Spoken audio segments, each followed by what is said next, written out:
King Abdullah II of Jordan ascended the throne in February 1999 following the death of his father, King Hussein.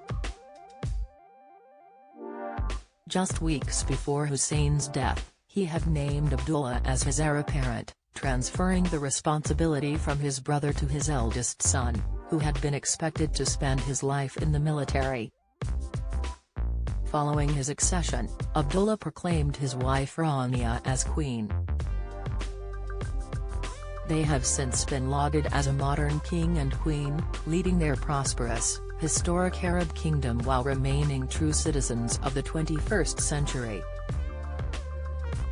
In 2019, Jordan's royal family were the focus of an episode of 60 Minutes Australia entitled The Modern King and Queen of Jordan, Abdullah and Rania, during which the couple discussed their unexpected journey to the throne and how life had changed since becoming king and queen. Interviewer Liz Hayes said, "The Hashemite kingdom they represent may date back 600 years, but King Abdullah and Queen Rania are true citizens of the 21st century, the most public and articulate of the new generation of Arab rulers." Queen Rania said, "We work as a team. It's not a matter of just sitting in a role and saying that you represent your country. In order to really represent it, you have to get to know what the issues are and really try to address them. I think that is a responsibility. And in fact, it's an opportunity to make change, to bring about a positive advancement in the country." As the documentary revealed, King Abdullah has his own, unique way of keeping in touch with his country's citizens. The king frequently goes out and mingles with his people dressed in disguise. 5 ways the royal family have subtly hit back at Harry and Meghan's claims. The royal family has maintained a dignified silence in the wake of the Duke and Duchess of Sussex's most recent revelations. But keen-eyed royal watchers have noticed some subtle digs from the House of Windsor. He explained, "Well, I don't trust people to make reports because people want to tell you what you want to hear. So if there is a problem, the best thing is to go out and see it for yourself." Ms. Hayes added, "It's a twofold thing, one to get back out on the streets and just see what happens out there,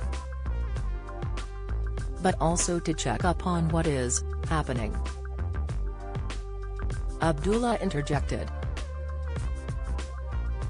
"Basically to check it out because I think the message was to the civil servants, that I don't think treats the general public as well as it should, to be careful because the person across the counter may be me, and to keep them on their toes." In August 1999, just months after his accession, Abdullah posed as a commoner in order to mingle with people outside of the palace. At the time, The Washington Post reported, "The stealth king has struck again. No one knows where he'll pop up next, or in what disguise." At least twice in the past 2 weeks, between his regular appointments with statesmen and courtiers, King Abdullah has slipped out of the cool provinces of his palace, posed as a commoner, mingled incognito with his subjects and inspected the workings of his troubled realm. The report described the king's first undercover jaunt earlier that month, which saw Abdullah don a traditional long white robe, a red and white checked headdress and a scraggly white beard. He posed as a television producer and was accompanied by a cameraman and a reporter, who was in actual fact his press secretary, into Jordan's state-run trade zone. There, he got an earful from merchants about red tape and inefficiency. When Abdullah was pressed to provide a permit to film, he removed his disguise and revealed his true identity, to the general astonishment and delight of all. A few days later, in a bid to assess the performance of traffic police and hear passengers' complaints, the king was driven around in a taxi by an aide. His undercover stunts were an apparent attempt to emulate the deft common touch of his widely beloved father and to provide himself with a populist shot in the arm. They also have roots in Arab culture, harking back to the 8th century Islamic empire, which supposedly saw caliphs such as Harun ar-Rashid wander the streets in disguise in an attempt to solicit the opinions of their subjects. An Arab king moving incognito among his subjects seems to make perfect sense to Jordanians, reported The Washington Post. Also, harking back to Arab glory days cannot but help a young king who has spent a large part of his life outside the Arab world. Abdullah was born to a British mother and was educated in the UK and the US.